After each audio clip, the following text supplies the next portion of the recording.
Esteemed guests, we stand at an existential crossroads. Let me say it again. We stand, all of us, we stand at an existential crossroads. Two paths lie before us. One, where we shut ourselves from all the burdens that weigh us down, our history, our national pride, our patriotic spirit, our long-standing institutions, deeply rooted in our national identity, and even some of our rightful ancestral lands. And we forge ahead with a new identity, the identity of the globalized Armenia that is not hung up on its past, that doesn't insist on the recognition of the genocide, that has surrendered Artsakh, has abandoned the right of return to our lands, that doesn't prioritize the freeing of Armenian POWs, and doesn't define itself by any of the monumental events in our history. I am referring to the path of concessions, not only of our historical lands, but concessions on our national identity, concessions on the definition of Armenian and Armenia, in return for so-called peace and economic prosperity. A path that systematically targets long-standing institutions that have been part of the fabric of Armenianness, including our church that over 1,700 years has promoted our national pride, consciousness, and unity. It further targets patriotic political organizations, among them ARF, that for 135 years has fought for our rights, our freedom, and the survival of the Armenian nation. But my friends, there's another path. The path of a proud people with several millennia of history, bloody, battlefield, but courageous history of survival against all odds. The path where we hold our heads up high and demand to live in peace without sacrificing our dignity or compromising on our core values and our national conscience. This is a hard, arduous, and tricky road, yet the righteous and the honorable one. The path that will ensure that all the sacrifices and lives lost were not in vain. As Abraham Lincoln said in his Gettysburg Address, "The world will little note nor long remember what we say here, but it can never forget what they did here." It is for us, the living, rather, to be dedicated here to the unfinished work which they who fought here have thus far so notably advanced. It is rather for us to be here dedicated to the great task remaining before us, that from these honored dead, we take increased devotion to the cause for which they gave the last full measure of devotion, that we here highly resolve that these dead shall not have died in vain. And yes, in the short term, the path where we hang our heads low, appease and concede in return for economic prosperity is attractive, especially when coupled with false promises of security. But at what cost? At the cost of selling our souls and paving the way for an Armenia that is no longer Armenian. So which path do we choose? Political expediency or our dignity, our ancient culture, proud history, and strong national identity? This is where you come in.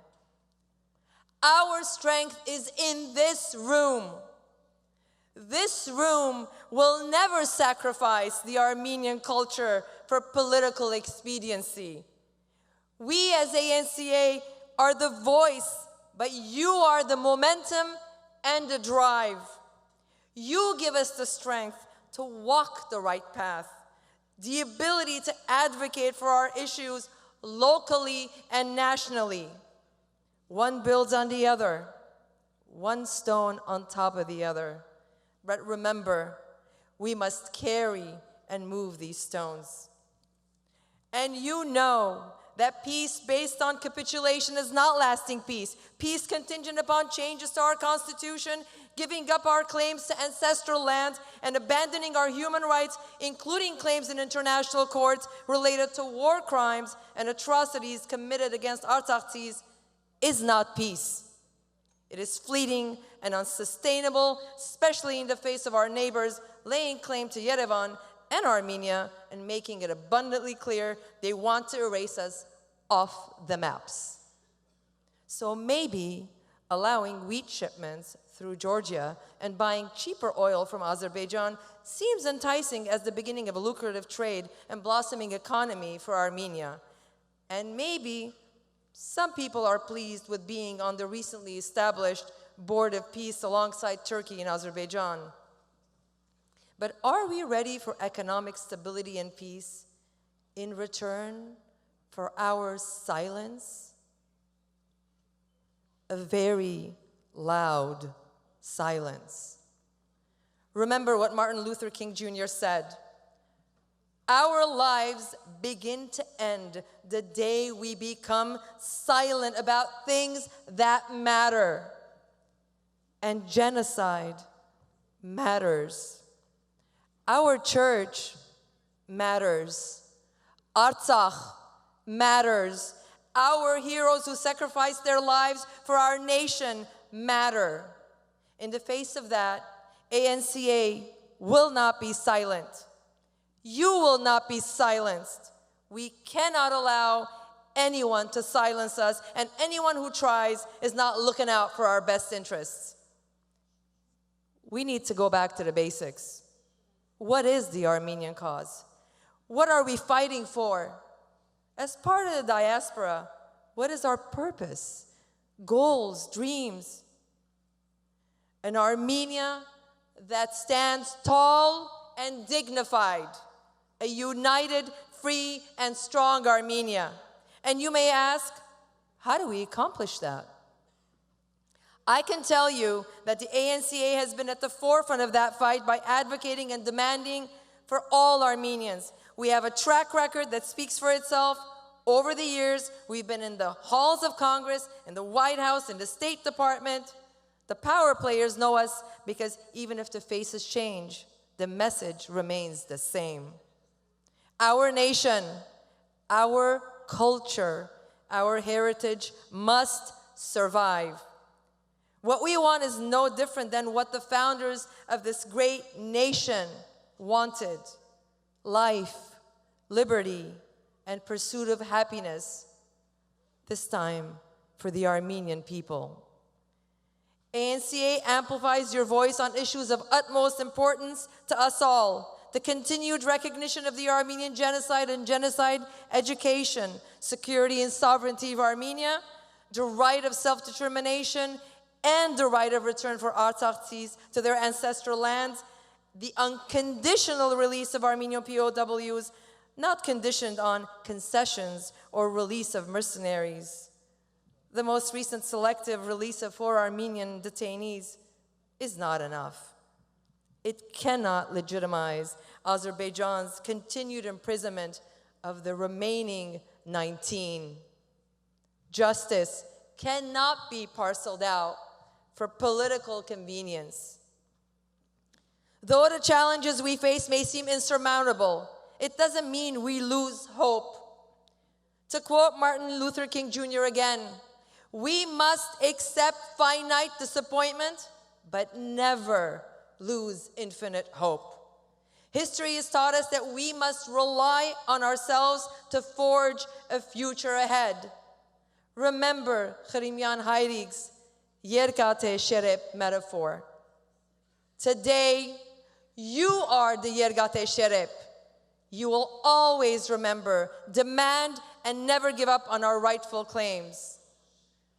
It is easy to throw up our hands and give up, to be apathetic, to feel powerless against the global forces at play that may have predetermined our fate in a new world order. But the future isn't written for us.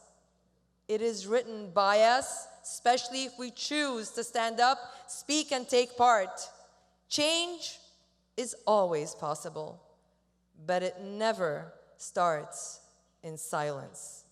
The Armenian diaspora is powerful and has access to unlimited resources of bright minds. There is none like it in the world. By being politically active and in return demanding accountability from our elected officials, we make our voices heard and shape our own future. As the generation that witnessed the liberation of Artsakh and its loss, the generation comprising of the descendants of the survivors of the Armenian genocide, a generation with unmatched success stories and resources. We have a moral obligation to do everything within our power to secure the survival of our nation. We do not want to be remembered in history as the generation that not only lost Artsakh, but lost Armenia, the land of Ararat, of Noah's Ark, of Haig Nahabed. In a world where the powerful can ignore international rules, where brazen acts of ethnic cleansing, mass depopulation, horrific war crimes, and grabbing of Armenian lands by Azerbaijan are witnessed by the powers to be, yet go unpunished. As Armenian Americans, we must show the world that the Armenian nation goes beyond its borders, but rather into the homes of every diasporan Armenian who still cares about Armenia. You hurt one, you hurt us all, because we are one. The diaspora has survived over 110 years. We are one of the most organized, revered, and powerful diasporas in the world, and believe it or not, a force to be reckoned with. Believe in yourselves, believe in ANCA and its advocacy. Participate in ANCA because that is where you can make a difference. In 1918, our Catholicus ordered all Armenian church bells to ring day and night during the Sardarabad battle as a call for arms for the survival of our nation. That was an existential moment in our history, and today we face another such moment. Today, the Sardarabad bells have been ringing. I hear them. I know you hear them too, in your souls, in your bones, in your spirit, for they are calling you into action. These bells are calling on the enduring spirit of the Armenian national pride, resilience, and unity to stand up as one against overwhelming odds and secure all that is rightfully ours, a strong, united, free Armenia, Artsakh, and diaspora. May God bless our nation and the Armenian people.